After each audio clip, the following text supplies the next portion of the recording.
Hello friend, চলো তোমাদের সাথে আজকে একটা অন্যরকম রেসিপি শেয়ার করি। তো দেখো, রেসিপিটা তৈরি করার আগে এখানে কি কি আছে।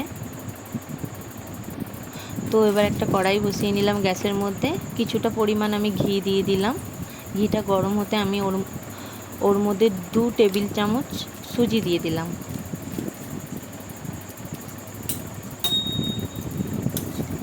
দিয়ে একটু নাড়াচাড়া করলাম, দিয়ে সুজিটা ভেজে নিলাম হালকা করে, খুব বেশি ভাজলে হবে না কিন্তু।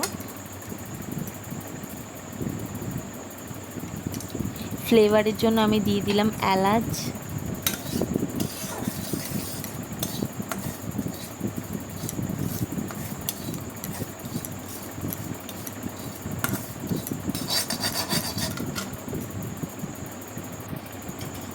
তো দেখো, সুজিটা কিন্তু আমি ভেজে ফেলেছি।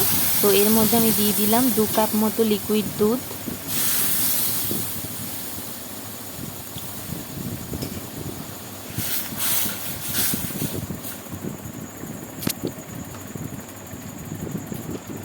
দু টেবিল চামচ আমি গুঁড়ো দুধও দিয়ে দিলাম, কারণ দুধটা গ্যাসে জেলে জাল করলে অনেকটা সময় লাগবে, তো তাড়াতাড়ি হওয়ার জন্য আমি দিলাম গুঁড়ো দুধটা।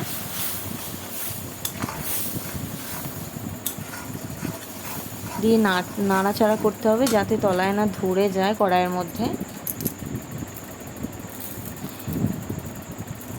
সামান্য চিনি দিয়ে দিলাম। চিনিটা তোমরা যে যেরকম খাবে সেরকম ইউজ করতে পারো। দিয়ে এটা অনবরত নাড়তে হবে, গ্যাসের ফ্লেমটা লো করে।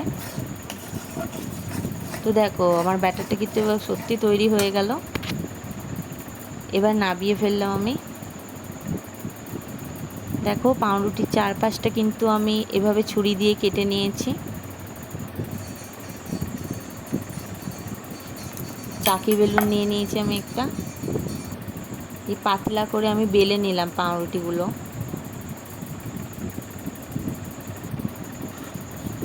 আর এখানে মালাইটা করার জন্য আমি লিকুইড দুধ, চিনি আর গুঁড়ো দুধ ইউজ করেছি।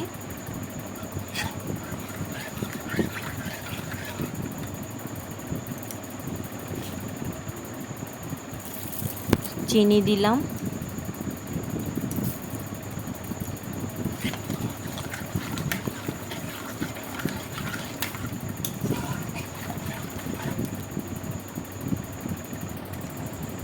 দেখো, এখানে কিন্তু আমি পাউরুটিগুলো রোলের মতন করেছি, ভেতরে পুরটা দিয়ে রোলের মতন করে রেখেছি।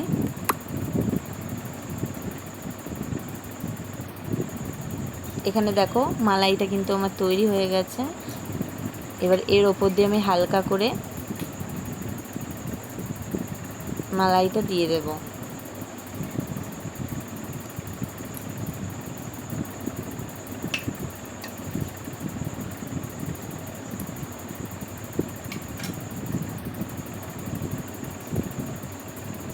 এটা কিন্তু সত্যি খুব নরম হয়েছে, তোমরাও চাইলে বাড়িতে ট্রাই করতে পারো।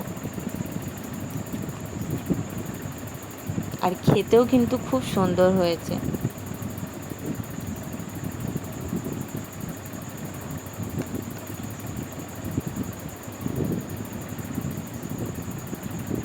তো দেখো, আমার কিন্তু ব্রেড মালাইটা তৈরি হয়ে গেল। চলো।